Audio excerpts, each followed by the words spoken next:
Hey there, and welcome to That Bond Show, a That Nerdy Site show and the internet's #1 James Bond rewatch show, hosted by two guys named Logan and Trevor.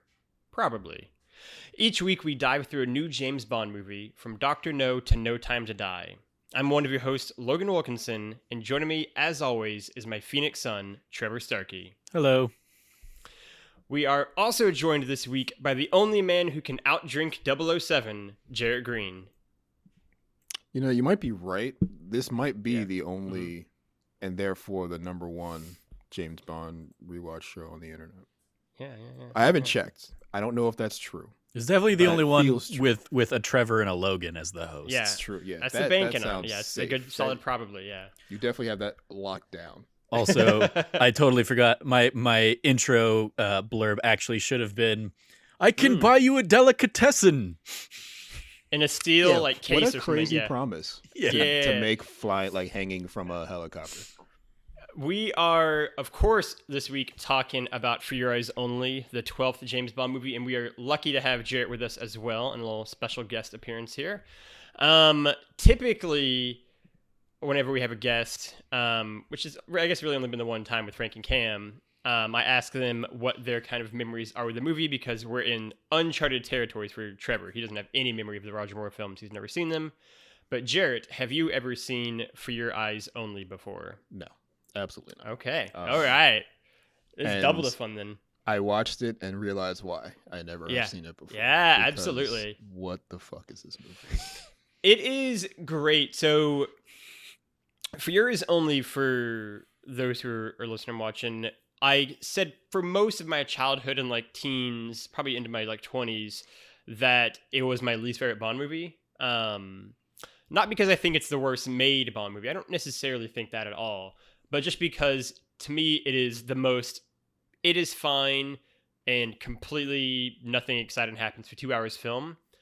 Ultimately, as the last few years passed, I raised it a bit higher from last place. But I'm sure as we'll get into here, it is a very interesting film we'll go with.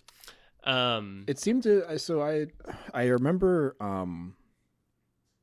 the soundtrack being an especially important part of this movie, because it was very besides the cinematography, the soundtrack itself was also very experimental at the time. Yeah. And there's a lot of Afrobeat early in the movie, and even Sheena Easton's song is kind of a left field step from everything before it. So that's the only thing I really remember about this movie, as far as I guess its importance. It's definitely, I've seen maybe 2 Roger Moore Bonds, and this was never one of them. Sure, So, yeah. It's not when you, yeah. It's interesting you mention the music too, because I definitely think you're correct in saying that it is kind of taken the Bond theme music in a different direction throughout the 80s, right? Where they'll do more experimental things, right? 2 movies from now, we're going to have Duran Duran do the theme for a Bond movie. And they definitely, I think, kind of began to move past just having it be exclusively ballads or a Paul McCartney song, right. And into kind of weirder, more pop-friendly music in the 80s, which I really enjoy because they get really eclectic. I just want on that note, I didn't take a note in the specific places, but I definitely found myself thinking, wow, that music cue came out of nowhere. Or it felt very intrusive on the movie. Sure. More so. I noticed it more than I've noticed it in any of these other movies. And I'm just typically not a music guy. And when I was noticing it, it wasn't for good reasons. It was, I don't like whatever is going on right now. You just came out of nowhere with horns and are blasting me in the face or something like that. And it's funny that it is the music and the score is so strange, especially in sort of comparison to other Bond movies. But also, this movie is very quiet. A lot of the stunts happen just in complete silence with just sound effects. That has been for a lot of these something that I've just kind of had to get used to. Is a lot of the fight scenes are just like you hear like the thuds and the hits or whatever, there's a and punch and then some there's wilderness. nothing underscoring it. And yeah, it just ends up being like really weird and awkward. I guess that's just like a thing of the time. It kind of is, but it kind of isn't, because Hong Kong cinema had blown up the decade before, really, in America. Yeah, and you saw it in Man with the Golden Gun. They have like a whole Hong Kong fighting scene in it. Yeah, like music's everywhere in those movies. So it's funny that this is like almost the opposite, though it's still a contemporary of all those other movies. It's almost it's the opposite on purpose. Like they're like, you can get the funky soundtrack to dudes getting their face kicks off in some other movie. In this movie, you're going to have proper Bond punching in silence. It's interesting because it's never been an issue for me, and part of that is just I think I grew up with these movies, right? So like I didn't know a different world. I do think watching through some of the movies now, I think it works and it doesn't work in different moments, right? Like I think, the Red Grant James Bond fight in like From Russia with Love in the train compartment, that scene works really well as just like a tightly shot, like very brutal fight, I think, versus a scene Trevor didn't like as much, which was in like Diamonds Are Forever, right? When he fights Peter Franks in the elevator, and it is again a very close fought thing, just like an elevator compartment with no music, and that maybe doesn't work as well. And these fights, I think, it's definitely more noticeable, I think, if the like action isn't as kinetic and frantic as it is in some of the earlier Sean Connery ones. And I feel like that's maybe the issue. Like, I don't know that conceptually it's a bad thing. Like, yeah, I don't think the absence. Sometimes the presence of music kind of cues you to feel a certain way, or sort of becomes a tell about the thing that's about to happen next. Sometimes the music moves before the action moves, so you kind of assume you're subconsciously ready for something that's going to happen in a couple seconds, and that kind of takes away what happens in the next couple seconds. Where in this is kind of where if there is no music, you're kind of there just to experience all the other stuff.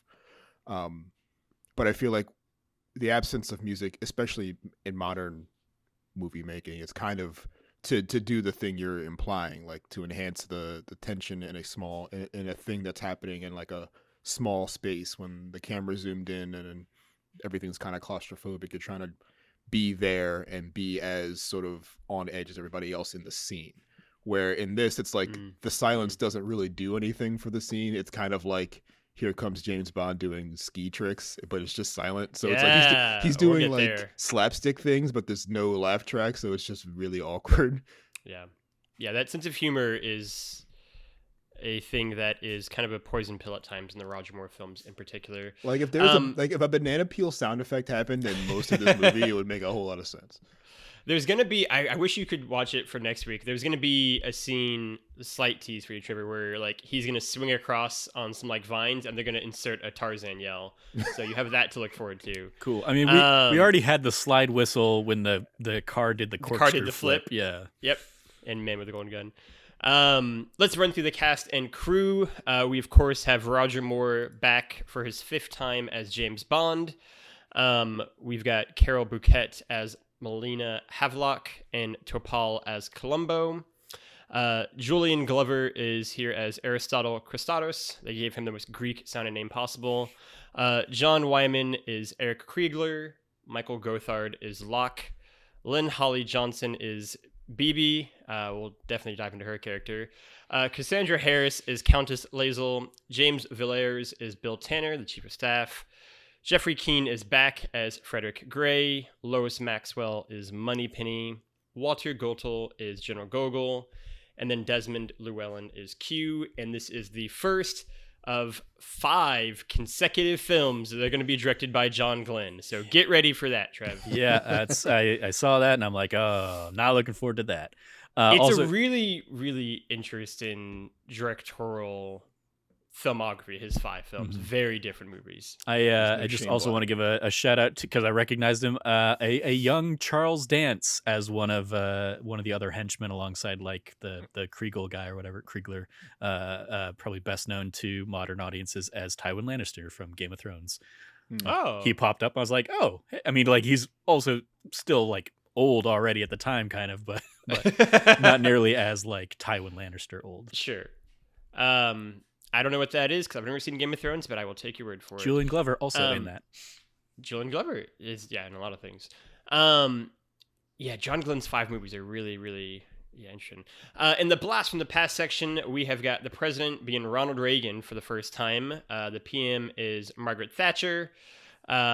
Raiders of the Lost Ark came out and became the highest grossing movie of the year and one of the highest grossing movies ever. The Boston Celtics, in my favorite recurring section in this part of the show, won the NBA title yet again.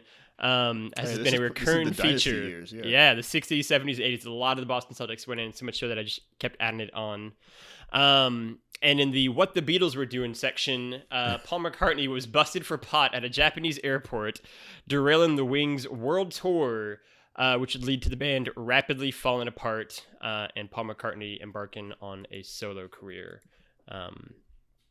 Pretty easy to do when your band realizes that they don't actually like you and you make their life difficult. It's pretty spectacular. Like I almost wanted to go deeper into like the disintegration of the Wings, but it is pretty incredible where like that whole band's history is just like a revolving door of Paul McCartney bringing in different people that he liked at the time and then shoving older people out, and then the fact that, you know, this is immediately post Beatles when he forms Wings, and it's like, I'm actually the most famous person in the world basically, so we're just gonna kind of do it my way. Hope you're okay with that, guys. Except everyone's slowly realizing that maybe Paul McCartney is the problem, actually. It's even better by the fact that, like, it's not just Paul McCartney, but it's also Linda McCartney. So half the band is just the McCartneys, right? So it's like, well, that's a hell of a lot of veto power there. But yes, that is the end of Wings as we know it. The trivia section. This is the only Bond movie in the entire series not to feature M. And the first Bond movie not to feature Bernard Lee as M, who had played the role in the prior 11 films in the franchise. Lee had sadly passed away from stomach cancer a few months before the film's release. After the filming of this movie had started, before his scenes were shot. Although he was dying of stomach cancer, he did try to film at least one scene in the movie, but in the end, it was too much for him, and he had to bow out. As a result, Q's role in this film is slightly expanded to fill the gap, and producer Cubby Broccoli decided to leave the role of M unfilled for the film out of respect for Bernard Lee. I'm sad you didn't see a Bernard Lee movie, Jarrett. The stunt of Bond falling off the cliff was very obviously dangerous, since the sudden rope jerk at the bottom could be fatal, a la Gwen Stacy in Spider-Man. Derek Meddins developed a system that could dampen the stop, but Rick Sylvester recalled that his nerves nearly got the better of him. Quote, "From where we were, you could see the local cemetery and the box to stop my fall. Looked like a casket. You didn't need to be an English major to connect the dots," end quote. The stunt went off without a problem. Sir Roger Moore's vertigo made the rock face climax especially hard to do. Moore has said that he took a small amount of Valium and drank a tall glass of beer before some of the scary climbing sequences, which helped him through the close-up shots. Stuntman Rick Sylvester performed most of the work. Moore only had to dangle over a 4-foot drop, while Sylvester dangled over a 20-foot drop, which is my particular favorite piece of trivia for the movie. Gotta say, maybe taking a Valium and drinking is not how you climb there. Yeah, you're gonna dangle over a 4-foot drop. Yeah, or give a thrilling performance. yeah, or be good at the job you're hired to do. Actually, it is interesting because there's a whole. I don't know if Trevor knows this actually, because I don't know if I included it in one of the earlier trivia sections. But Roger Moore was also famously afraid of guns.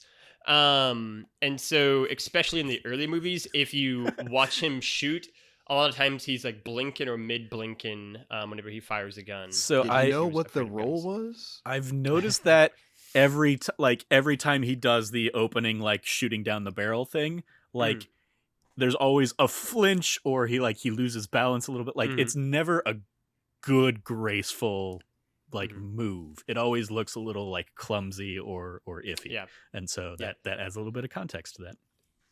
It's made better by the fact that in the prior film in Moonraker, the scene where he shoots the gun at like the hunting sequence, Roger Moore also famously really hated hunting and didn't like blood sports and didn't like killing animals. And so it's this whole thing which is like, wow, let's put everything he doesn't like in one sequence for him. All He'll the love things it. you like, Bond loves. So Yeah. I hate to say it. Cassandra Harris was, at the time of filming, married to future Bond actor Pierce Brosnan. In one of the weirder Bond coincidences, Brosnan would ultimately be offered the part 5 years later, as we will get into then, but was unable to appear as Bond in The Living Daylights due to Remington Steele commitments, which is technically not true. The show was canceled, and then after NBC saw that he was going to be cast as Bond, they said, we're going to do another season, so sucks to suck, yeah. Ooh, that's unfortunate. And then it's even better, my favorite like little PS on that is, after he wasn't then Bond, no one cared about the show anymore, and they ended up canceling it mid-season. And so he could have ended up being Bond. So it's just a great example of NBC just fucking him over. Yeah. And then they were like, oh, wait, this show sucks, actually. Yeah. Amazing. It's one of my favorite, like, wow, what a way to ruin a man's career. And for like, I mean, yeah, definitely. It worked out, but I have to imagine, the late 80s were a rough time for Pierce Brosnan. The Bond check wasn't cut yet. Yeah, it wasn't cut, yeah. This movie saved United Artists from financial ruin. At the time of this movie's release, the studio was still reeling from Heaven's Gate, a notorious $40 million bomb that was about to force United Artists to file for bankruptcy. When this movie took in a worldwide gross of $195 million, the studio was saved and afterwards turned its focus towards blockbusters and less on personal movies. Incredible irony, considering that Bond movies are like frequently bankrupting MGM. I'm so excited for you on a future series from now when we get to like the 90s and 2000 Bond movies. I was gonna say like $40 million bombs are like a dime a dozen these days. So yeah, that's like all the. This is the only movies they make now. After Earth, yeah. Finally, to pay tribute to the death of Roger Moore, 2 James Bond movies, The Spy Who Loved Me and this film, Moore's 2 favorite of his Bond movies, as well as the 2 he considered his best, were re-released on selected dates in selected territories around the world within a few weeks of his passing, with 50% of the proceeds going to Moore's beloved charity, UNICEF, for which he was a goodwill ambassador. And lastly, despite not having to file for bankruptcy, United Artists would still ultimately be absorbed by MGM shortly after this film, due to their financial woes. That means we're here for the 0070-second recap. I have no idea. This is a total wildcard one, Trevor. I have not practiced one at all, so it could easily be more than 70 seconds. But you know what? We got a guest on. It'll be fine. It looks like it's going to be. So I'm going to go 80 seconds on this one. 80 seconds. We'll see. James visits the grave of Tracy in a really lovely moment, and then some bullshit happens that I won't even dignify with more words. A secret British ship, which holds the ATAC, Automatic Target Attack Communicator, is sunk. Afterwards, Bond is summoned to investigate after the marine archaeologist the British had sent to investigate the wreck is killed along with his wife in a flyby shooting. Bond travels to find the assassin, but the daughter of the archaeologist, Melina, shoots the baddie with a crossbow before Bond and her escape in her beat-up Beetle. Bond and Q hang for an afternoon to ID the man who paid the assassin and discover its lock. Bond goes to Italy, meets Luigi, who introduces him to Christados, a man who had fought against the Nazis and commies alongside friend-turned-foe Columbo. Bond meets figure skater and Christados' niece Bibi, who is apparently super into the dad vibes of Roger Moore in this film. Bond learns that Columbo is super evil and meets and sleeps with the Countess before she's run over, and he is captured by Columbo's men, where it's revealed that Columbo is good and Christados is bad. He meets a Red Grant knockoff. The film sort of meanders for a while before a dope rock climbing sequence and assault at Christados' base. Columbo kills Christados and Bond throws the ATAC off the mountain so no one can get it. The movie ends with a parrot talking Randy to Maggie Thatcher. 83 seconds.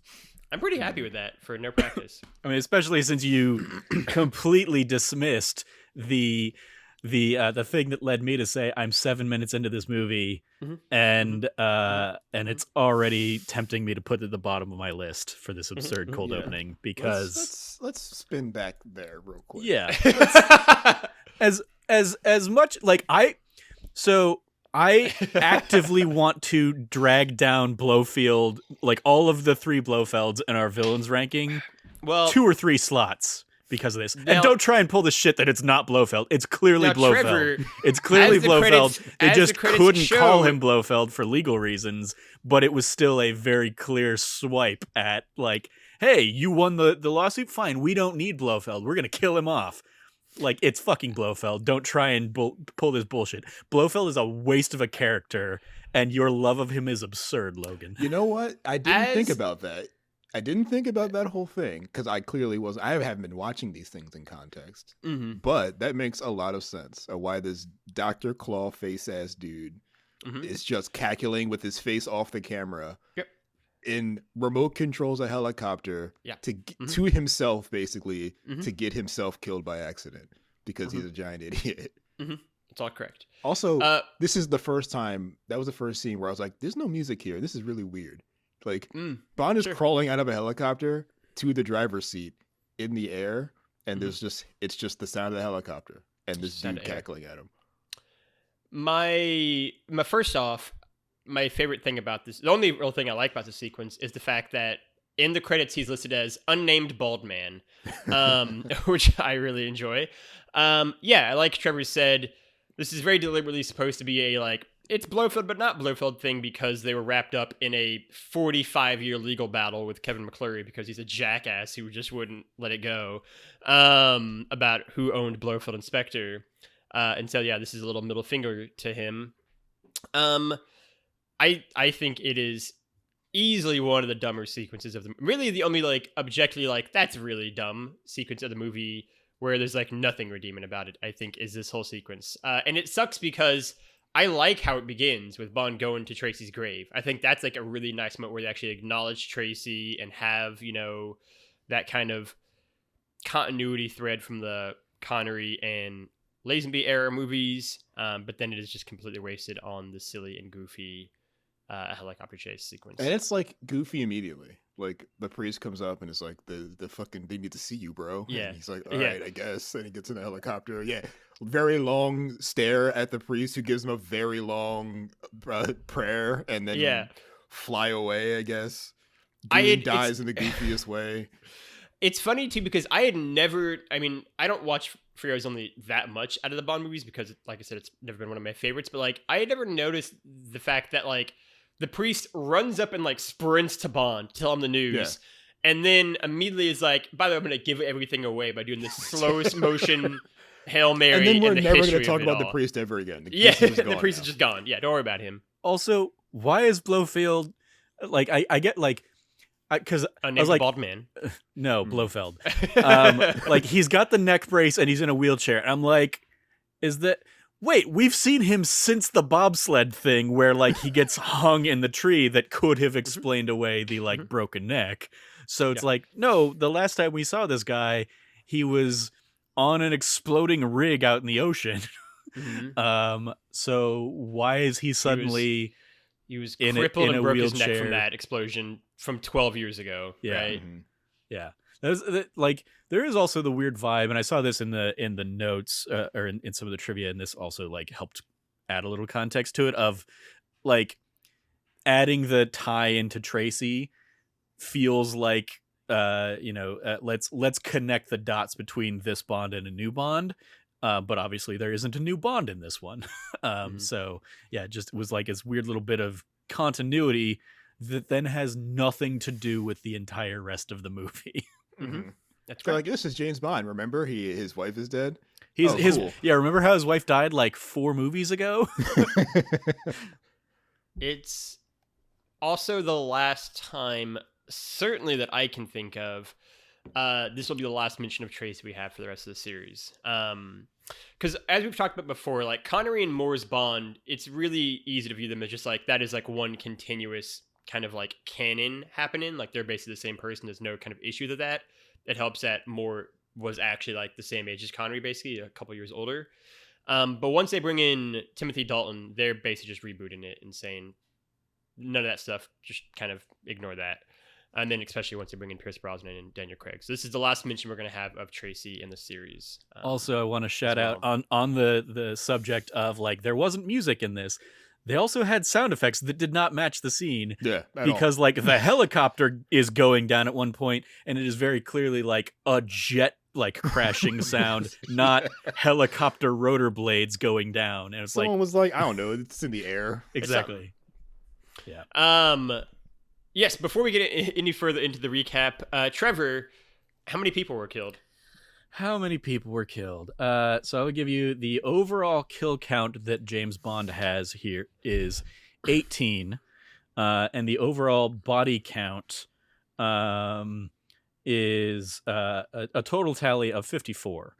This is not including the unconfirmed and uncounted. On the beach, one thug flips his dune buggy, but because of the roll bar, he probably survived. And then Bond jams the Mantis mini-sub into the hull of the St. George's, but it's unclear if the pilot dies or not. And then it's mentioned that Cristato's thugs killed Molina's crew, but we don't see their bodies. And finally, one thug is shot by Molina's crossbow at the mountain, but he survives. Obviously, the guy that's tied up. Technically, not to get semantical here, but that's what the section is for, I guess. Technically, the guy who gets shot by Molina's crossbow and then tied up is then killed by Columbo. Columbo knocks him out with like, his gun. Yeah, like he knocks him with the barrel of his gun. I've always read that as the way he says it, as him like basically like killing him, but they can't. I see it as like the dude got shot, we tied you up and gagged you, but you're making too much noise, so I'm sorry, I gotta hit you again. Yeah, we're not gonna be going through it. Yeah, we're not gonna be. I'm not gonna stick around to like keep an eye on you. So this is the easiest thing to do, and just knocks him out. Because if you wanted to like kill him, he could have just shot him or something like that. So yeah, I don't think that. I don't think that was. I think in the various ways people die in this movie that seem very decisive, that would be an oddly vague way to kill someone in this movie. So yes, how many of those 18 the 18 body count in this one? That's crazy that he killed 18 even. How many are named characters? And fucking yes, I'm counting Blofeld as a named character. So really, that's an all out. It's interesting because Bond doesn't kill the main bad guy in the movie. No. Columbo does, obviously. He does kill Locke. That's a great kill. And then he doesn't kill the assassin who killed Molina's parents. Molina does that one. And then, so I guess the only other named character he kills is going to be Eric when he like flips him out of a window. So really, yeah, I'm going to say, those are the only named characters he kills in the movie. So you're going with 3? Mm-hmm. You are incorrect. There is a 4th. Apostas. The guy he hits with a knife that then falls off the mountain. That he gives him He's got a name? Yep. He gives him a name at the very end. Yeah, like Columbo, like to confirm to like the crew on the ground, they're like, it's not Bond. That was Apostas. Yeah. And it like and Apostas' name was introduced earlier in the film he was one of with Eric. You're right. It's definitely like one of those like that's a bullshit name. It's the one I knew. Right. It's the one I knew I was gonna get you. Yeah, especially because I didn't like stop to think about it for longer. Yeah, you're totally right. Yep. All right. Yeah. So I'm 8-4, and how many people Bond killed now? We'll start with Jarrett. Jarrett, what did you think of For Your Eyes Only? We'll start broad and narrow down. It's gonna be a no for me, boss. This movie is bad. Mm-hmm. And I think it is bad both intentionally and unintentionally. I think it's one of those movies that I think there's, especially after Connery Bonds, where they stopped taking these movies very seriously. Or started recognizing that there's a level of levity that you can take in the violence and the action that we're just going to do. We're not going to give it a lot of context outside of us doing it. We're just going to find weird ways to get Bond to do something, to show proficiency in it, I guess. And when it wants to do that, it's actually kind of funny. But the problem is, I think it finds itself pushing up against its own levity and suddenly wants to turn the switch like in the middle of these sequences and be serious. And it's like, all right, well, now we just made something stupid. And it like jumps to a lot of conclusions by itself, like Roger Moore as a person and as a person sitting in this role is very charismatic and very definitely fits the role of a guy who kind of walks into the room and is like the coolest dude in the room. Hmm. But the writing is not giving him like doing him many favors really here. He's just here to hit the one liner and kind of like leave. Yeah. When he's allowed to kind of live in the role, it's interesting. But like Bond says very little that's like compelling at all. He just kind of does Bond things. It reminds me kind of Brosnan's Bond, who's like shows up and hits the pose and the smile, and then something blows up behind him. This is Roger Moore is kind of in this role anyway in this movie. Is kind of that, but like without the explosion.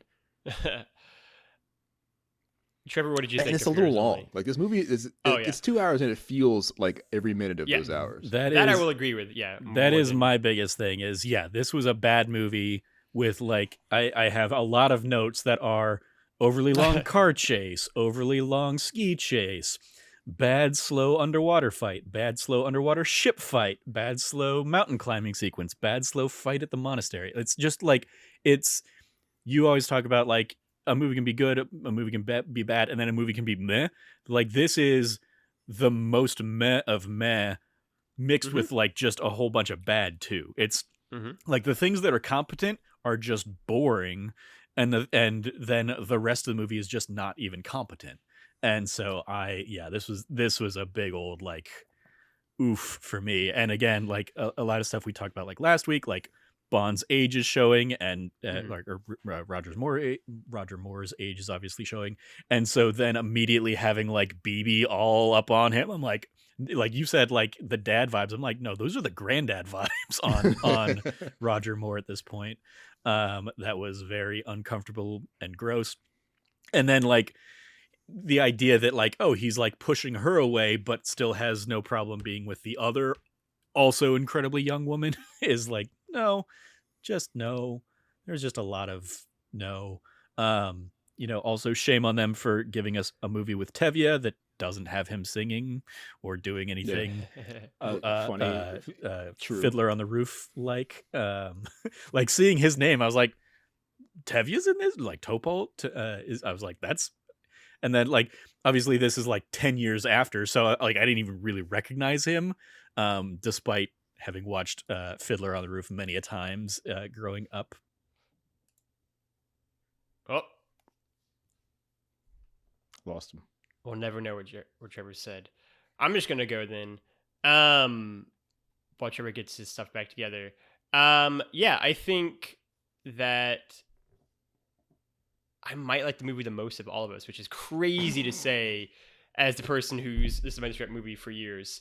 I do appreciate the fact that I'm in a group of people who agree with my takes about this movie for years and years and years, where I said that, For Your Eyes Only is I had it as my like least favorite Bond movie because I said that to me, the standard by which I judge a Bond movie, or really any movie, is it a good movie? Is the first question. It should be pretty straightforward. And if it is, great, we've succeeded. That's the end of the questions. And then if it's not a good movie, I then ask, is it a fun movie? Right? Those are kind of my two-pronged approach. And I think that Fury's Only is not really a good movie. It's like, it's fine, right? Like, it's like a well-made movie, I suppose, right? Like, it's not like the worst movie made. I don't even know if that's true, actually. It's not the worst movie made in terms of like its production design, I guess I should say. But like, it's not ever really super fun.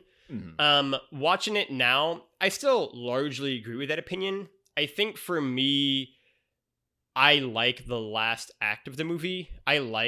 Actually, it's something like Trevor didn't, but I really like the mountain climbing sequence. It works for me. I think is a really tense, like set piece, basically. And then I like the kind of assault at the end, on like the monastery, and then kind of chasing after everyone, and then Bond's kind of throwing it off the line. And then I know that I shouldn't, because I know that it's not good, but the like epilogue of the movie of the parrot talking Randy to Margaret Thatcher is fucking hilarious. The super, it's super extended. It's really Margaret weird. Thatcher bit, which is it's super really out of weird nowhere. and dumb and random, and like we've never had a prime minister movie in the series before, but like it really works for me, and I find it really, really funny. I feel like that is the vibe this movie is going for more often than not, and I feel like that always gets mixed up with all the other Bond stuff they're trying to do, and it makes it all weird. Sure. I think that is totally valid and fair, and it's sort of what I have long thought is an issue with Roger Moore's run in general, honestly, right? Like for me, as someone who Roger Moore has kind of always been my like second least favorite Bond after Lazenby, who only got one crack at it. I think that is sort of the tone that defines Roger Moore's era, right? Like It almost it is feels like when he signed on, he was like, "Well, I think Bond should have more fun." yeah, And then so, they've been trying for 6 movies or 5 movies to try to make Bond more fun.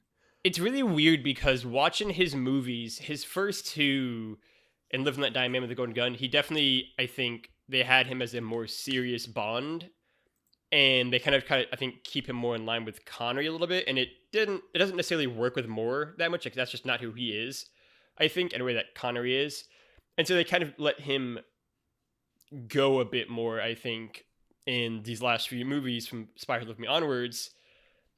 And I think he really only got the right balance in it in Spy Who Loved Me, right? Like he'll have 2 more movies after this, and I stand by my assertion that he'll really only get the comedic timing and seriousness right in The Spy Who Loved Me.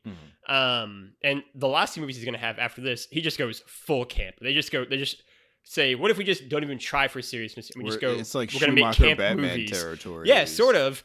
And it almost works better in some ways, right? Because they don't even try to like hide the fact that they're like masquerading this is a serious movie anymore. And it's kind of interesting. If you walk into it knowing this is what we're doing now, you can kind of get the audience away from this idea that that Connery's gonna be dangling upside down, and he's gonna have to like do some serious shit, like he's gonna have a monologue and slap somebody in the face or whatever. Get past that and establish the tone, and then keep that tone the entire movie. I think you can have a goofy ass Bond and it work. Yeah, and I think Octopussy is a fun movie, right? Like it's flawed for sure, but like I think it is certainly it's more fun than It's this. definitely a more consistent movie. Yeah, and I think it's probably one of Roger Moore's more fun ones. It's always been kind of like a sleeper one I've enjoyed, and even View to a Kill, which is super messy and super that one like flawed, is at least like they're just making it a campy movie because they have to, because Roger Moore is almost 60 years old in it. He's right? not so doing action in this movie. Yeah, movie. and like they don't even like masquerade it at that movie. It's not even like, oh, like his stunt double looks like him. It's like his stunt double is like blonde and like 4 inches shorter than him. They're just like not even trying at that point, right? But like it's still like an enjoyable enough ride. But like here in Fury's Only, I think they do strike this interesting balance of like they can't commit to comedic or serious, which is a shame because I think there is stuff in here that is sort of good, right? And I do like the idea of them making Moonraker and being like, maybe we went too far on that one. Right. Maybe we should dial it back and make it more like grounded Bond. And like this is the most grounded Bond movie since From Russia with Love, probably, right? Or at least On Her Majesty's Secret Service. And like I like that element of it. I like those story beats of it. I just wish, in the least mean sounding way possible, things happened in the movie, really, right? Like it does just kind of feel like we're going from place to place, but I don't really have a clear reason of like what the stakes are and why it matters and why we're going to these places. A good editor could take that movie and turn it into a good movie. Yeah, 100%. All the pieces are already there. You just gotta like cut the beginning, the chaff from the front and the back of almost every scene. But you can probably make this movie like a good like hour 20 minutes of like just like a fast paced we're doing the thing, and like not have to cut too much of the relevant like the actual like dialogue or like important sort of story plot points. It's just there's a lot of sitting and waiting for something to happen in a lot of these scenes that don't need to be there. Yeah, I mean, it is in a classic Trevorism. Like this is a, bad to okay 2-hour movie that could have been a good hour and a half long movie, right? Or like a good hour and 20-minute long movie, right? Like it's there. I think that, like the story, like the main part of the story is cool, like a cool idea, but just the execution of it, I think, is very not even sloppy so much as just I think lackadaisical almost. Like it just was very laissez-faire in how they went about making this as a movie. Trevor, you were cut off. Yeah, I don't know when I was cut off with you guys because I may have kept going for a little bit before I realized that you were frozen on my end. So, I don't know what the last thing you'd heard about from me was, and there's going to be a nightmare to try and edit this together anyway. So, I know that you had talked about the movie's too long. Movie's too long. Yeah, there was there was a lot of like overly long sequences and Mm, boring sequences and bad sequences. mm, And I like did not none of that stuff worked for me.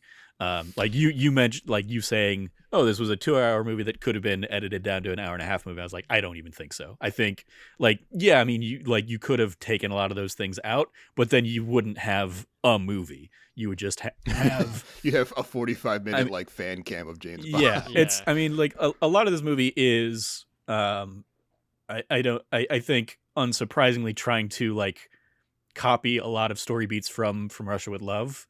Hmm. And Yeah. just like it's the thing we've kind of experienced a lot on the more recent ones. It's like it's taking an earlier Bond movie and then just doing a lot of those things worse Yeah. instead of better.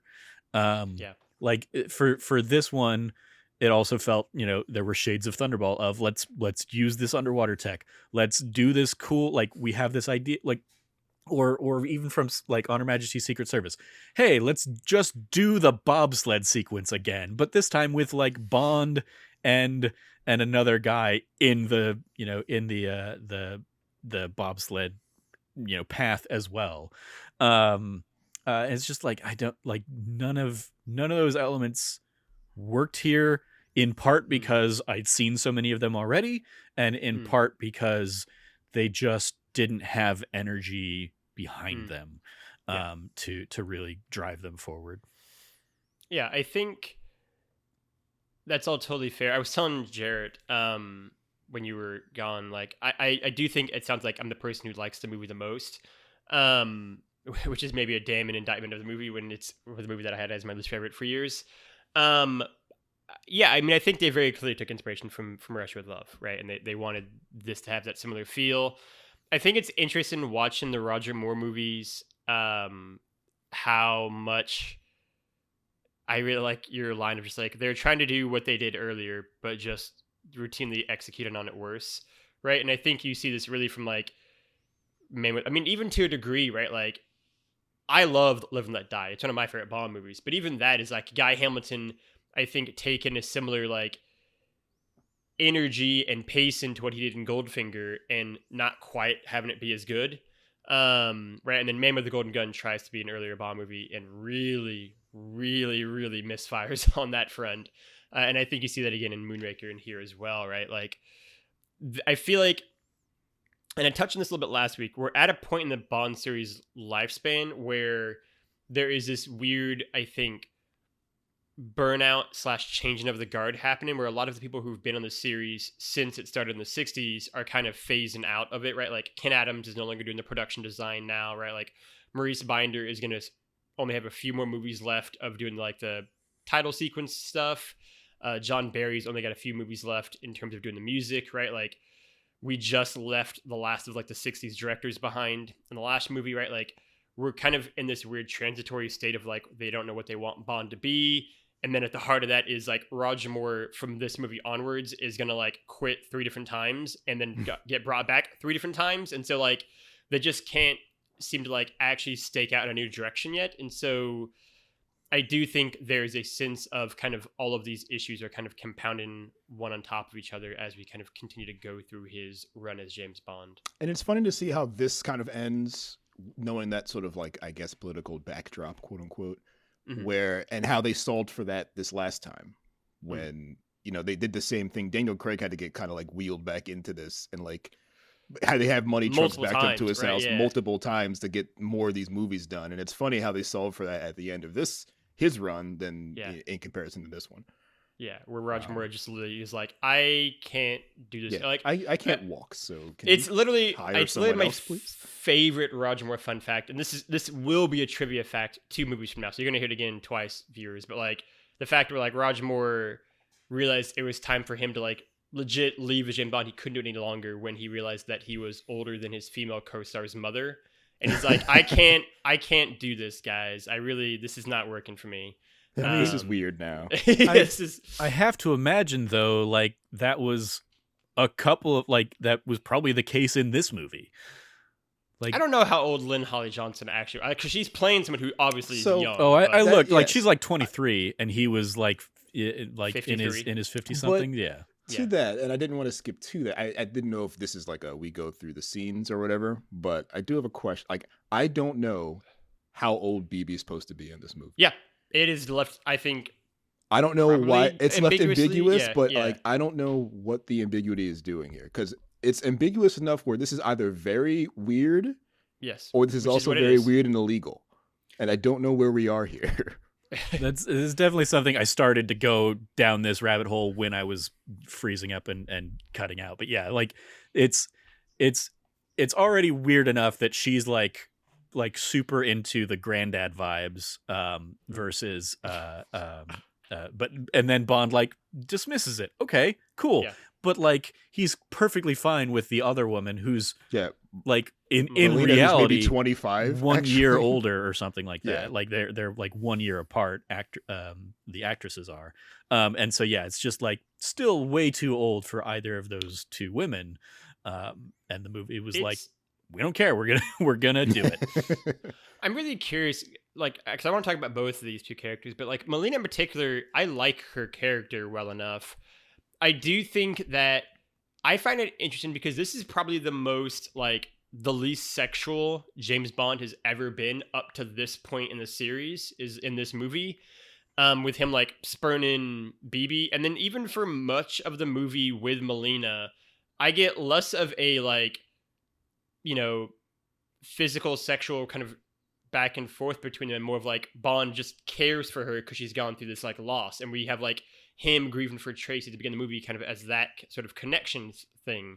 But like watching it again now, it really was just like, wow, like for the first two acts, this is not really a romantic thing at all. And then like they're like, Bond needs to have sex at the end of the movie so he can get caught having sex at the end of the movie for a fourth movie in a row. For this bit to work that we're about to do.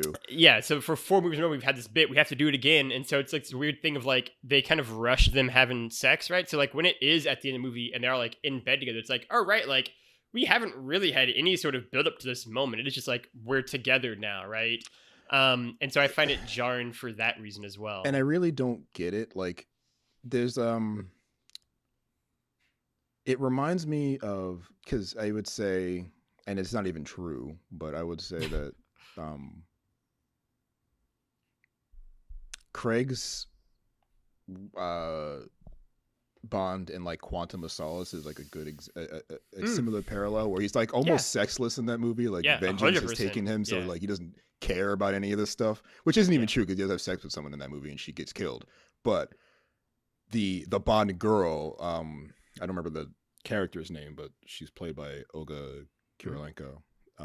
Is like, they don't have sex. Like she is also like not interested. Like, and there's even like a weird moment at the end of that movie, or like towards the end of that movie, where they're in the third act and about to go find the guy, where they like have like a moment together, and they're like, no, we're not gonna do this. Actually, the two of us are too fucked up to even attempt this. So everyone should know, the viewers should know, we thought about it and we're not doing it. We're just gonna go kill this guy together. And it's interesting that this movie kind of, it doesn't feel that way, but it feels like it's doing the same thing. We're like, we're too busy to actually do this. And then it just shits all over that early in the movie, where they're like, actually, we're not. Yeah, actually, we need to have Bond end up with a girl. We were busy, but now we're not. So now we can do the Bond fucking thing. Plus, it also still had the like the stereotypical, oh, he sleeps with the Countess and she dies immediately. And immediately, which is funny. The Countess, that she even has like credits is hilarious. She's in the movie for like 3 or 4 minutes. But the entire gag for her is everyone knows that the thing she's doing is a setup, and they just do it anyway, because like Bond's like, well, I'm gonna find out what I want and we're gonna have sex, I guess, and that's all I really came here to do, and that's all she really wanted to do too, so it worked out perfect. They do that, and then she gets ran over on the beach. It is it's a weird sequence, because I actually think the like moments between Bond and the Countess are actually his best moments with a woman in the entire movie, right? Like, I think they actually have the best chemistry of any of the characters in the film, much more than him and BB or him and Melina. I think a part of it is because the characters want the same thing and they know what they want already. Yeah. And I think the age difference also helps, right? Like, they're the same age. That's true. Right? And they're much similar in age, right? And so it helps in that capacity, right? And they play each other really well. And I think their scene, right, where like she kind of slips her accent and they kind of have this back and forth like Manchester Liverpool thing. Works really well. Like, I actually like those moments.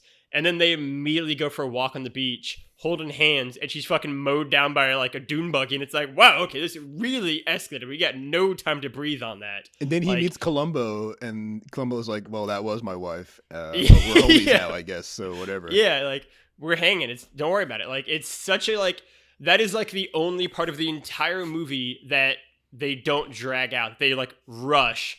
And it's the one with that, like, I feel actually would have there's liked a more bunch of time those, on. though, where it's like, it's weird that we're here already when we spent so much time getting here. It's weird too, and like Eric Krieger as like, again, like this film's Red Shout out Grant to Euro Eric baddie Krieger. knockoff. Biathlon Bill, I called him in my notes.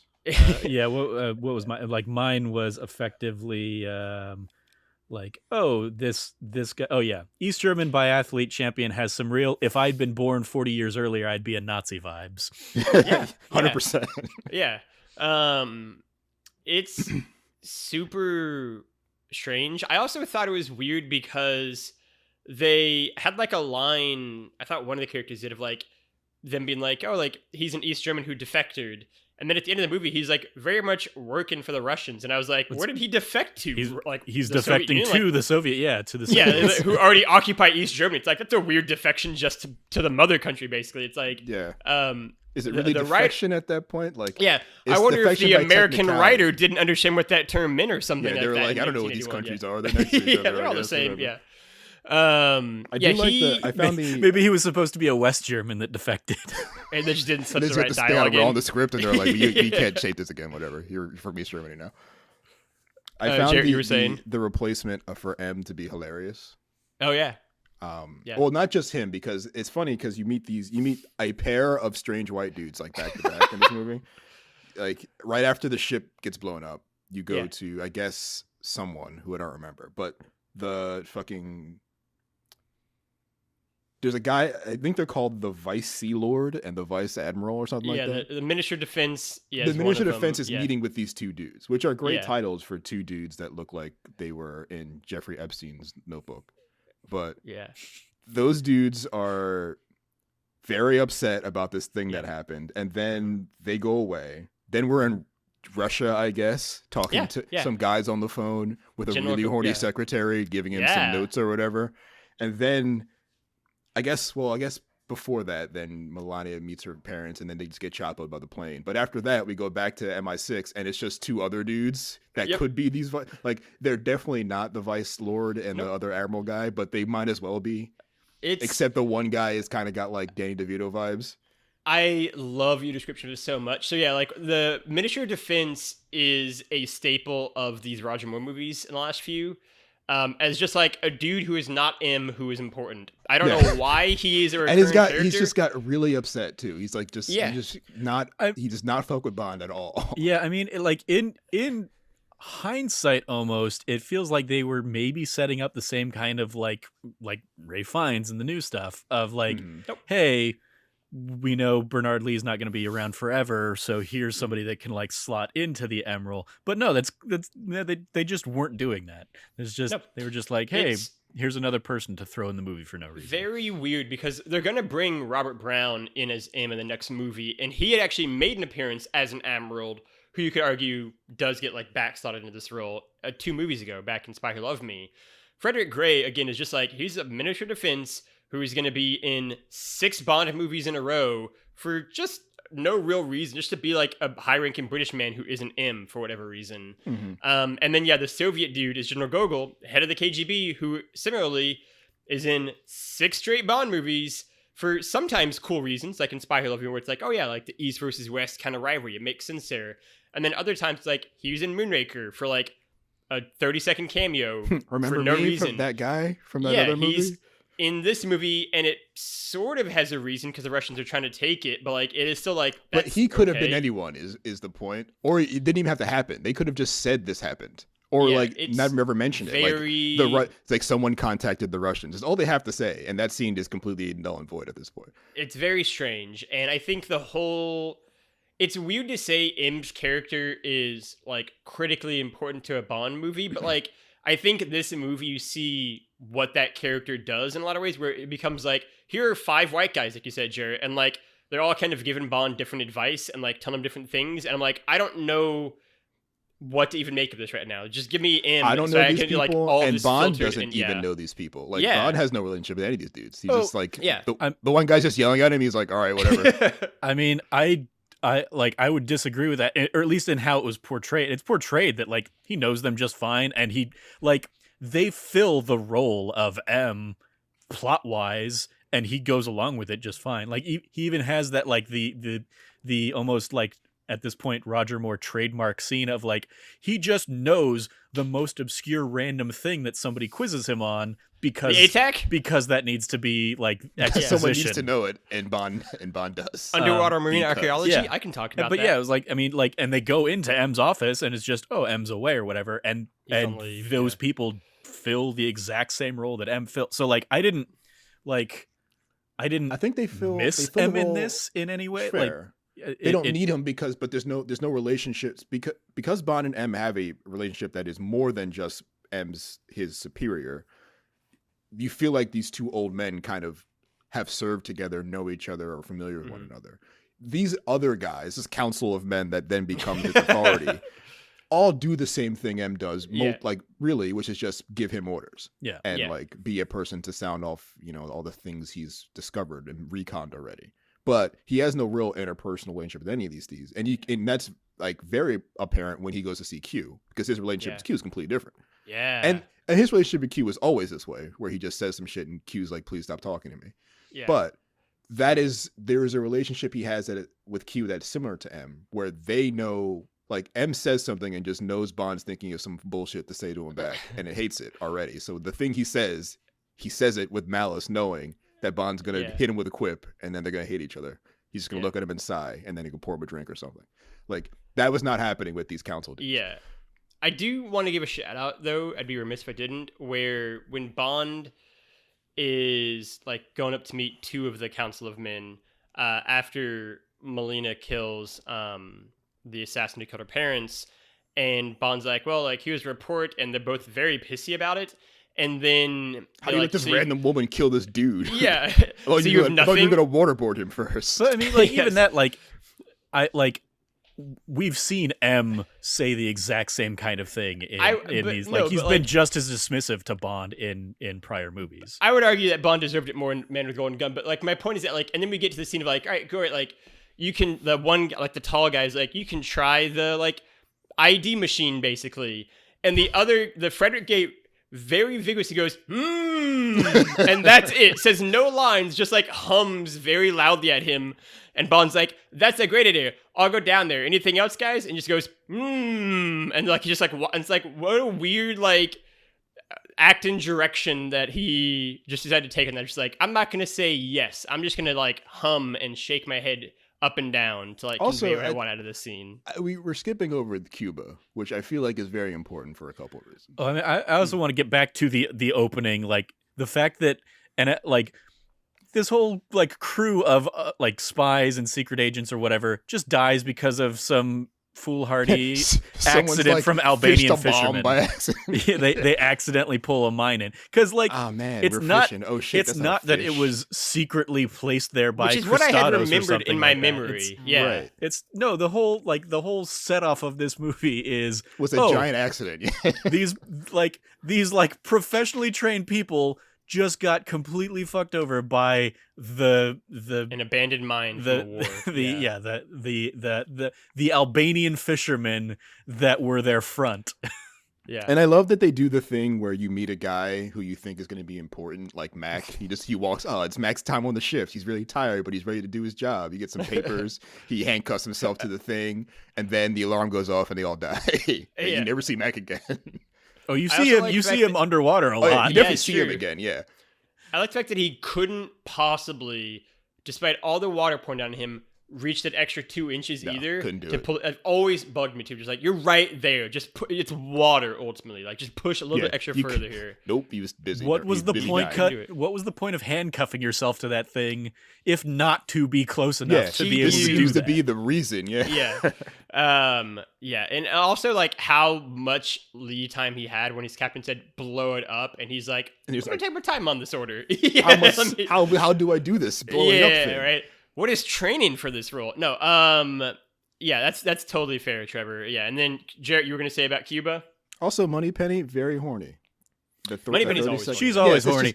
It's just funny how they increasingly fit it in. Like, she's not going to have, she has less and less time on screen. She's got to get hornier faster. Yeah. Yeah. I definitely took a note of, like, that's going to be the only age appropriate relationship in this entire movie. True. I found it funny. He goes to Cuba. He's in this little fucking Hot Wheels sports car trying to find Guy.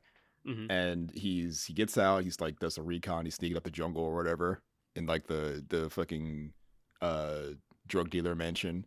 Mhm. And he sees the first thing he sees is a guard with like an AK, and then that guard immediately turns around and sees titties, and it's completely incapacitated. It's the most Metal Gear Solid shit I've ever seen. Yeah, it is. And I also love the fact that immediately after Bond slips past him, the girl walks away.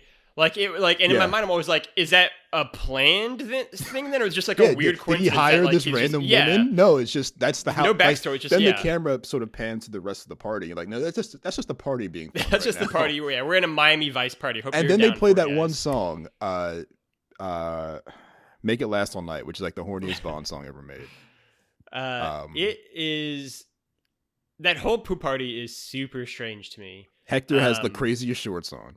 Yeah, like, I love the scene of him throwing the money to the girls, if only for the payoff a minute later of when the guy picks up the money, also grabs that money back from the girls too, and just lets them have like the $100 they got. Like, it's such a small petty thing, but I loved it. Then he's like, I'm gonna go for a dive, and gets shot in the back on the way in.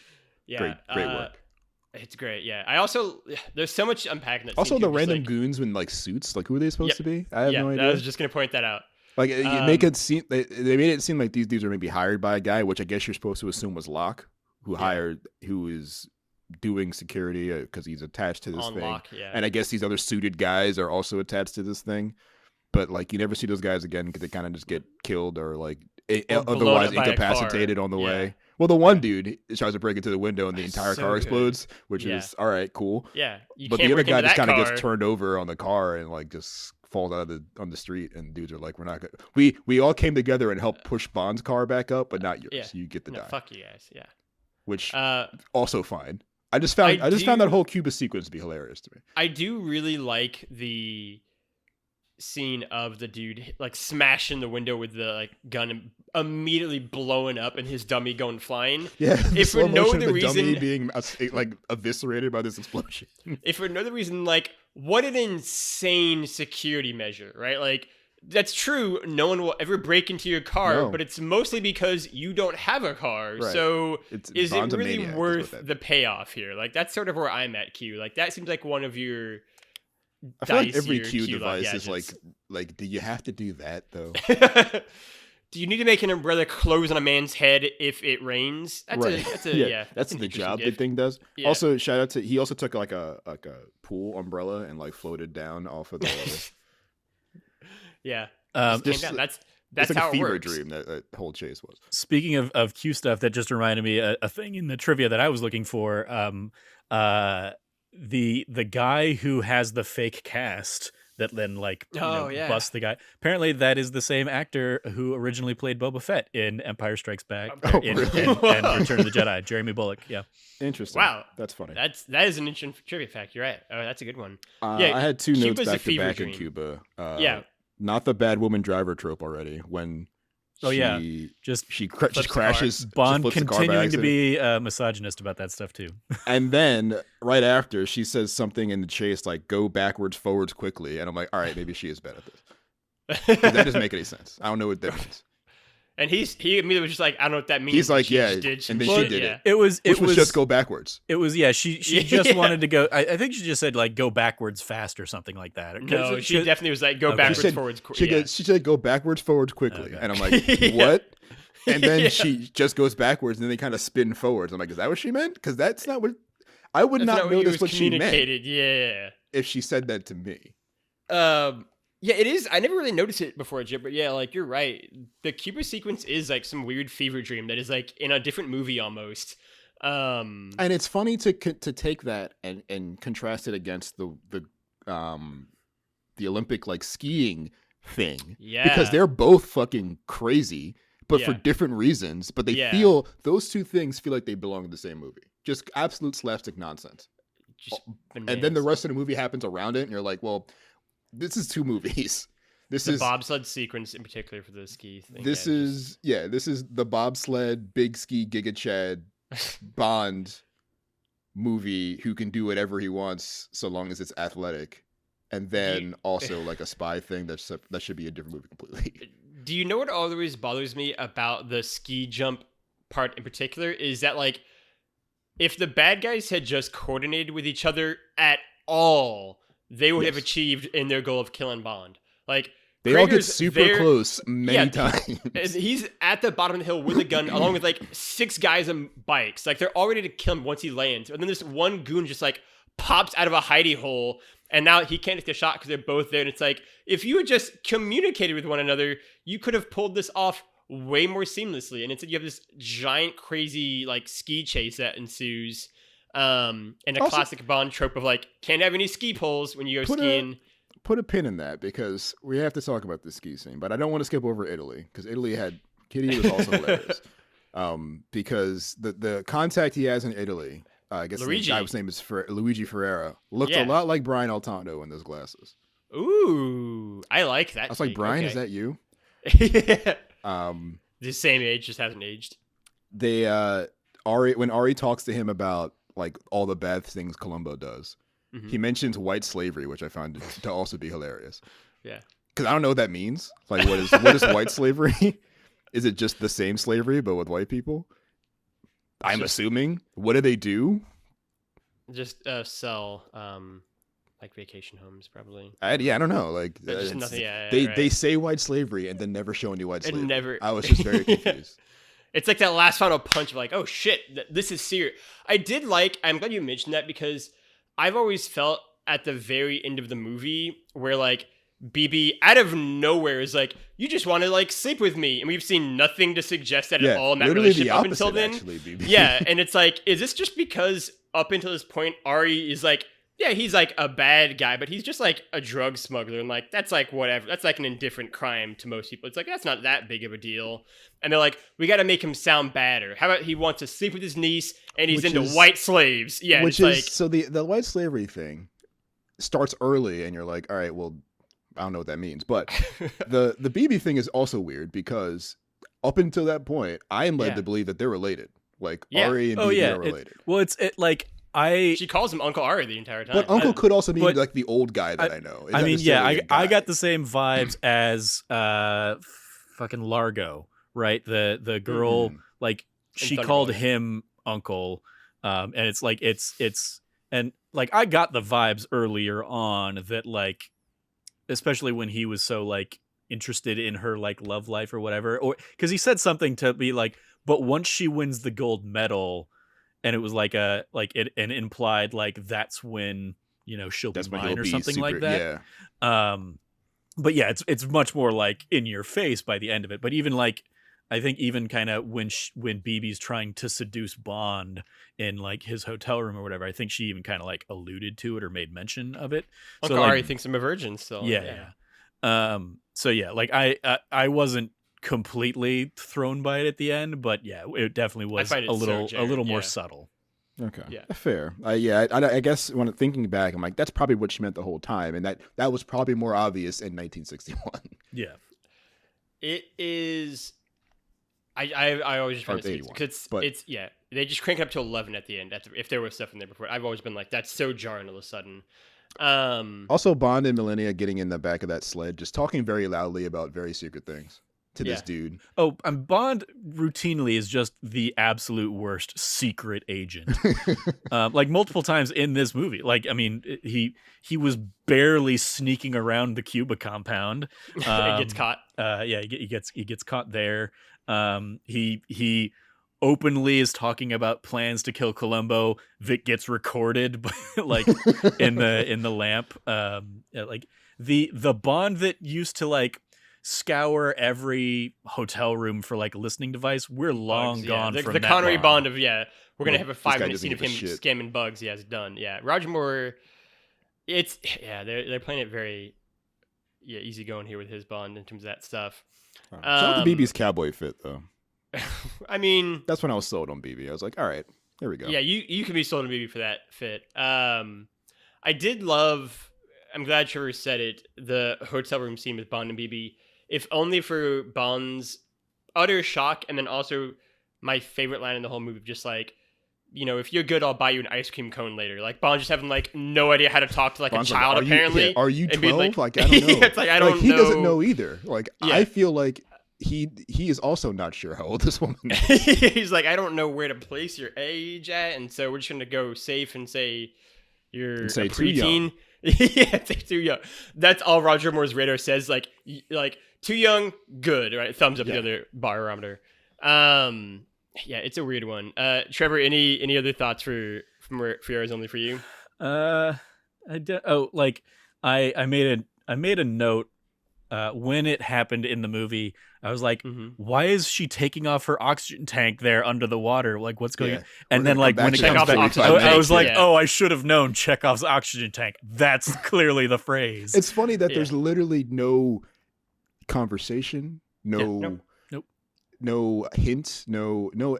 There's nothing directorial about hinting you about this thing. She literally just takes it off and they go fuck off somewhere and talk about some other shit. Like, and she, I guess, knew that this will come in handy at some point. She somehow knew that they were going to be dragged across the reef multiple times and have to free themselves and need air to like make Christados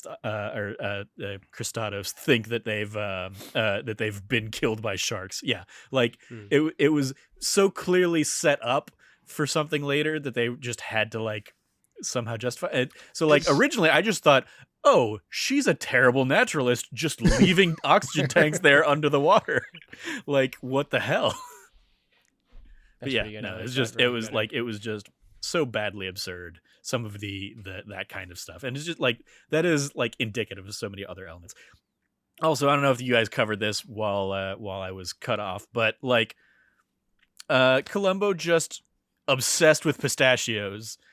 To a degree where I was like, oh my god, character trait. Yeah. He should have he is up there with Han and Tyrese's character from the Fast and Furious of just has to be eating food in scenes, or I guess also like what Brad Pitt in a lot of the stuff he does, or specifically I guess with what I'm thinking about would be the Ocean series. He was just like, he's just always eating pistachios. Why? So much that it became a bit in the night mission.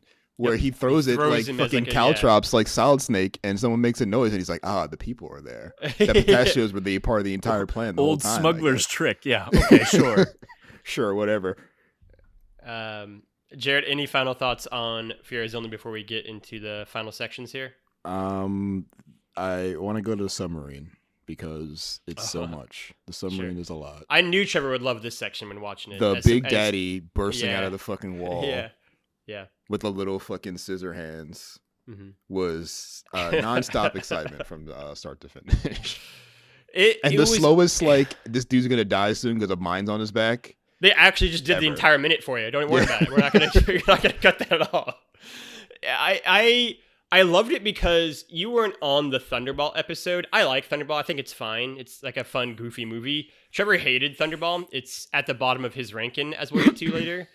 And so whenever we have an underwater sequence in general, I'm always like, oh, this is made just for Trevor to get really happy. And this one in particular, like the slow motion, Big Daddy, Roger Moore, underwater, like bomb ticking, counting on the clock fight. I'm just like, oh, this is all going to be his shit. And then the submarine battle too. The submarine battle was like, so the fucking submarine, like inside the submarine, getting the detonator thing. I think there's merit to having it be a long, slow sequence because it's in the water. It's anything that there are so many more things that can go wrong in the water that makes anything dangerous. Yeah. El Kabonging the chick on the face is like super dangerous underwater. Turns out, Yeah. actually. And anything could be like you see Kabonging. Bond looking at the glass trying to like break it. Like, how does he get there? When you see him put the mine on the back, and then the dude immediately pushes like the whole shelf thing on him. So now he has to get out of there. He knows the bomb's there. The attacker doesn't. He has to struggle not to just keep the thing in his hand, but to actually get away from the bomb before it blows off. And also not alert this guy to the fact that he has a bomb on his back. This dude thinks this is just going to be a cakewalk now because he's pinned Bond down. He just wants to like a little snip at him with his little hands. And I think that is a interesting idea that is maybe not executed the best, but I found it funny accidentally, but also I got it. The submarine scene combat out after that, I didn't get that at all. Yeah. Why is John Oliver in this little submarine, and they're like laser beaming each other? Like, what the fuck's going on here? That's really good. I just unsurprisingly did not like any of that sequence. Like either of those sequences. The fact that they were, of course, back to back, but like. I had hope at the beginning because they're like, we only have 8 minutes of air, and then they just use. It wouldn't be a 30-minute scene yet. They're just going to use all of those 8 minutes, and there's not going to be use the entire 8 minutes. Yeah, but I knew we were especially in trouble. When it was like, okay, we're going to very slowly walk across the seabed here.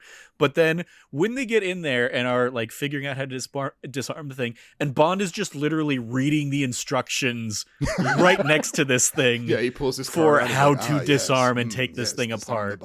Like he doesn't have any idea how to do this going into it. Nope. So thank God were those instructions. We've got 8 minutes, here. Trevor. Yeah, we've got 8 whole minutes. Don't worry about it. It's just this was just like, oh, I hated so much of that. That's again, I think that I probably got cut off for this, but like my notes were effectively like overly long car chase sequence in Cuba, overly long ski chase sequence in Italy, bad slow underwater fight here, bad slow underwater ship fight here, bad slow mountain climbing sequence that we will have later, and then bad slow fight at the monastery. It was just like a film filled with whatever the opposite of action sequences are.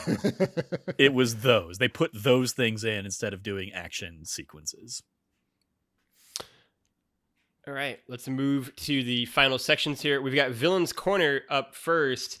Where should we rank Christados here? Trevor, I will hear your thoughts first.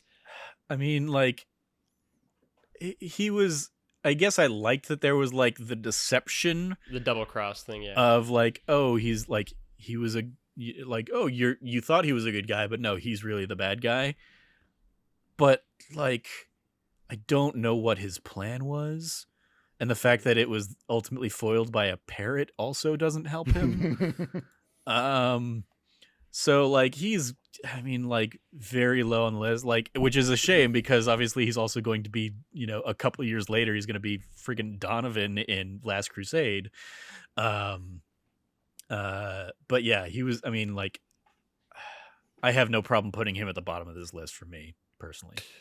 I think he's better than Stromberg, right? I think he's better than that character. All right, this just in, Logan approves of pedophiles. That's what I'm hearing here. Hate to see it.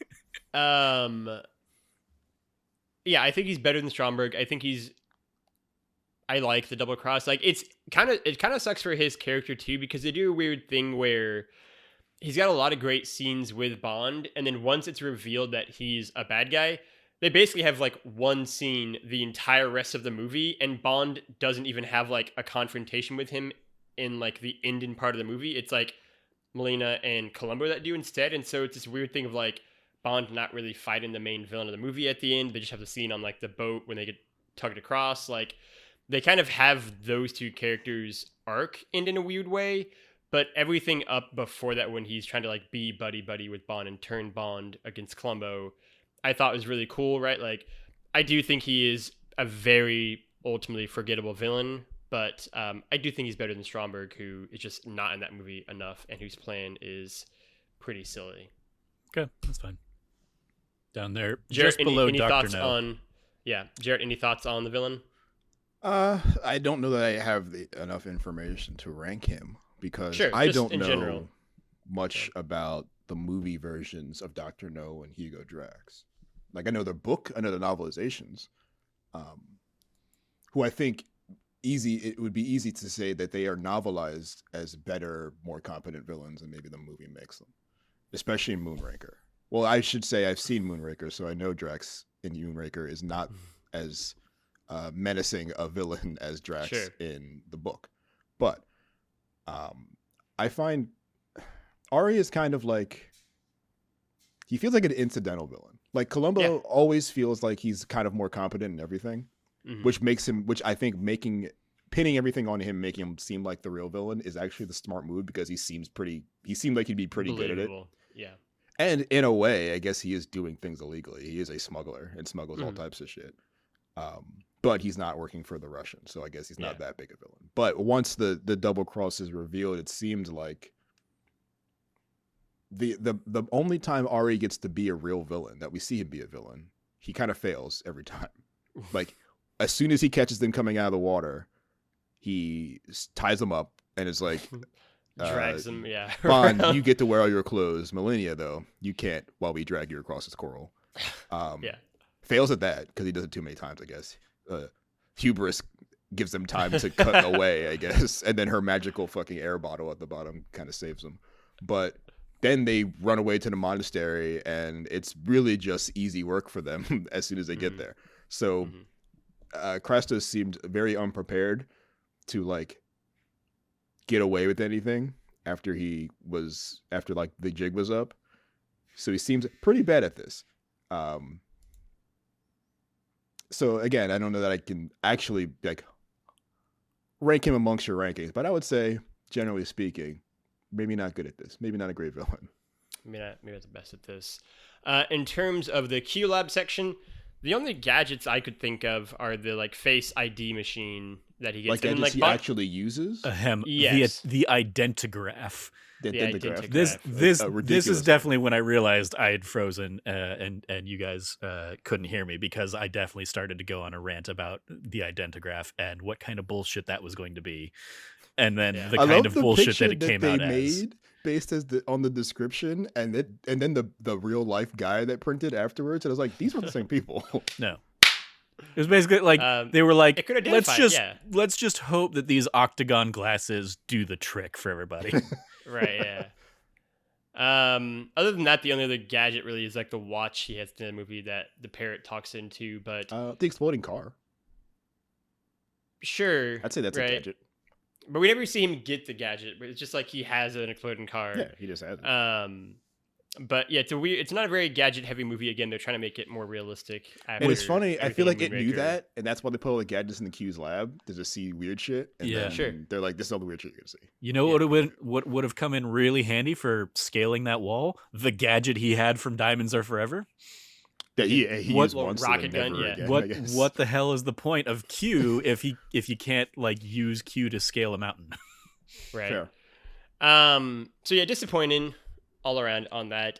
That leads us to the final review. Trevor, we will start with you because you're hot and bothered about the movie, and I'm excited to see. Oh yeah, this is this is a new bottom of my list. This goes below Thunderball, because Thunderball definitely boring. This one made me angry. Oh yeah, I know you're so much madder about it than I thought you'd be. All right, that's easy. You didn't think about maybe it. that is in particular because as I was watching this, I just kept thinking I would much rather be playing Horizon Forbidden West right now. Nope, I've got to watch this stupid movie for Logan's pet project of a podcast. That's correct. That's the spirit. All right, well, it's at the bottom of Trevor's list. If it makes you feel better, I can't imagine there's going to be too many contenders for worse movies than this in the series. Jarrett. I will say I also had a lot of thoughts thinking, okay, there's only two more really unknown quantities for me at this point. There's only two more Or I guess four, Four because more. I've got two more Roger Moores and I've got the two Mm-hmm. Timothy Daltons, and then we get into the Pierce Brosnan era that I know and whatnot. So I'm like, okay, I just have to weather the storm for another month, and Timothy then Dalton I can get at will least into definitely some an kind of like uptick. nostalgia familiar territory. Yeah, Whether or not those movies are good or not is a whole different thing. But some of them are. I can at least think of like, oh yeah, I was in high school when when these ones came out, and I can have some memories of that kind of stuff. So yeah, I've got like another month of complete unknowns at this point. Yeah. Jarrett, final thoughts on For Your Eyes Only? I have some pros written down in my notes here. Good. Yeah, I do too. Sheena Easton eyeball emoji is a note. Yeah. Mm-hmm. Carol Bouquet eyeball emoji, also a note. It's kind of it. The rest of it sucks. It's partly not its fault. Sometimes it just feels like the various ideas that could be good seem to just be slapping against each other in ways that are not congruent at all. And sometimes it just isn't working. Like a lot of it just isn't working. I wish like this movie was just like Bond being Giga Chad at really stupid things for no reason, because that feels like you can do an hour of that, and that works for me because I already know what I'm getting into when I go into it. But trying to like weave like all these other characters, and many of them are like kind of insignificant and aren't really displayed all that well. A lot of open threads that just will never get pulled again, probably. Like Yakuba's deal, like what is her deal? She's just BB's trainer. Maybe she's connected to this, maybe not. At the end, you're like, oh, clearly she's just working for Ari, but like, is that true? Because you seem very sinister otherwise. There were hockey goons in this. We didn't talk about it. God, yeah, I forgot about that sequence. There's a whole lot of wow that was in this fucking movie, huh? Yeah. And I don't think that makes a good movie here. The fact that like the hockey goon fight is like punctuated with each of them with the buzzer going off. Goal scoring Yeah, off, who was keeping score? Exactly. What the like that doesn't just happen. They literally just put the goals in the rink. There's not gonna be an automatic like motion sensor for tracking those goals. Yeah, it was just what the hell. Yeah, I like this movie the most out of the three of us. It is not going to be the last place on my movie, mainly because Man with the Golden Gun, I think, is just really bad. I've talked a little bit before on the show about how my kind of ranking so far is sort of broken into like three chunks of like movies I think are like actually really great and really special, right? Like Goldfinger, From Russia with Love. Movies that I think are just sort of like good to okay range. And then the movies I think are just like bad, right? And I think this movie is better than Man with the Golden Gun. I think it's better than Moonraker. I think it's better than Diamonds Are Forever, right? Which are the three movies I think are bad. I actually don't think this movie's bad. I think the movie's like fine, right? Like, which is sort of a fun like twist on where I was at for most of my life, where it was my least favorite for a lot of the reasons Trevor and Jarrett have said on the podcast. Ultimately, I think all that's true. I just like the last monastery rock climbing section and the fight there, so it gets some points for that.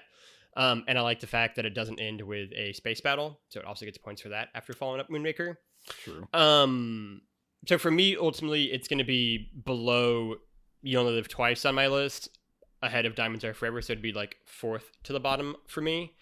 Yeah, I mean, I was thinking about it earlier after watching it, where, you know, we've had a lot of conversations about like the Roger Moore era of Bond on this podcast, obviously. And I think as we kind of begin to get to like the home stretch of his run as Bond, only two movies left now, it increasingly comes into focus for me that I think he's got two great movies, and really arguably only like two movies that could maybe actually be described as good, which are Live and Let Die and Spy Who Loved Me. And then he's got the rest of his movies are basically either bad, just outright, or are not that interesting. And I think his style of playing Bond as kind of very quippy, one-liner, comedic, kind of tongue-in-cheek, and also with this sort of laid-back demeanor to him, and I said this last week for Moonraker as well, can come across so easily as just like indifferent. and like he's just like kind of going through the motions a little bit. And I think he feels like he cares more for me in this than he did in Moonraker, but I still think Roger Moore is sort of done being James Bond. Like I think he's had his fun with this role, and he's increasingly just kind of like, I'm good. Just phoning it in. Right, yeah, kind of. And like part of that is the fact that like the man is old. I mean, like he's in this movie, he's older than any James Bond will ever be in any other movie, and he's got 2 movies left still to go. And so I think that is sort of my like that's sort of my point, is that he just doesn't it just doesn't work. And ultimately I don't think it's the worst James Bond movie, but I do think it is not particularly great. I think it is sort of saved by the cool like ideas housed in it. I think it's sort of saved by the fact that it is a nice grounded story, but ultimately it's pretty lackluster and pretty bland. A final note to really sum up my opinion of this movie. I went to a restaurant yesterday for my girlfriend. Oh yeah, I know what this is gonna. Yeah, it is a Greek restaurant nearby, and on the menu was a cocktail called For Your Eyes Only. It was vodka and some sort of Greek aperitif and some particular like Greek olive and its brine. And I asked for it, and the dude was like, "You probably don't want that. This is the most sent back cocktail we've ever had." And I was like, "Okay." So, if you needed any further advice here, consider this the most sent back Bond movie I've probably ever watched. It's so what is crazy about this movie is that it has a like really not insignificant following around it. Like people who like think this is one of Roger Moore's best movies, and I think it's like a like sleeper Bond hit because like he's more serious in it, and it like all that kind of stuff. I can see that argument because like Bond, he's on the cusp of is his Bond just so like world weary about this that he just kind of takes everything in the same stride? Is Roger Moore just done playing this? Who can really say? The story kind of comes about like by an incidental accident, and like it's just a story about a bunch of like errors that make Bond's life difficult. Like there's no plot that makes this happen. It's everyone deriving plots after a thing happens, which is very much like not a Bond movie. Normally something happened and it was some big guy like across the world's plan to make it happen. This is more like something happened. Everyone's like, "Oh shit, this thing happened. Now it's time for us to go do something about it." Like this is our opportunity, and it's a bunch of different parties trying to take the opportunity. And I think on paper that sounds cool, and it's like kind of an interesting way to watch all these very professional people kind of scurry and scramble for something. It just feels like this movie was scrambled on, and like everyone just like throwing the ball around to see what can work. Yeah, and I think some people can have fun with that, and I think there's parts of it that are fun. Yeah, but like I agree. Together as a 2-hour movie, maybe not. Yeah, maybe send that back. So that is For Your Eyes Only. Hope you like what you heard. If you did, you can go over to youtube.com/thatnerdysite, where you would already be on this YouTube exclusive series, and hit the subscribe button, hit the like button, ring the little bell notification so you can get notified when a new video goes live over on youtube.com/thatnerdysite, where we basically have new videos going live just about every day of the week at this point now. You can also go over to thatnerdysite.com, where all the latest written content, reviews, features go live, as well as obviously my companion pieces to each one of these movies going live over there. I'm sure this week's written review will be a fun one to do. Otherwise, you can go find Trevor at Trevor J. Starkey on the internet. Trev, anything that you want to plug? I will give a shout out to it should still be going on. Cameron's Friday Night Dying Light series. It's always weird doing these shout outs because we're basically a month ahead of we're like 3 weeks ahead of when they're going live. But yeah, that should still be going up every Friday as Cameron continues playing through Dying Light 2. You can go catch those kind of bonus Let's Plays that we have up on the YouTube. You can go find Jarrett at Jarrett John on the internet. Jarrett, anything that you want to give a shout out to? Elden Ring. Nice. That's what I'm doing currently. Sure. Nothing. Well, we'll see. I don't know when this is coming out, but by the time Like this 3 comes weeks out, from now. I will right? probably be. I will probably have been up to something that you can find on my Twitter. Mm-hmm. And I'm sure Jarrett will also have changed his Twitter handle at least 2 times by then as well. At the very least. At the very least, the minimum. You can go find me at Lefty Logie or Lefty Loggy, Loggy. I will give a shout out to all the great kind of content we have going live over at That Nerdy Site. Go check out That D Plus show. As of recording this, Trevor and Frank just did a episode on Free Guy, which is a movie I didn't like as much. And then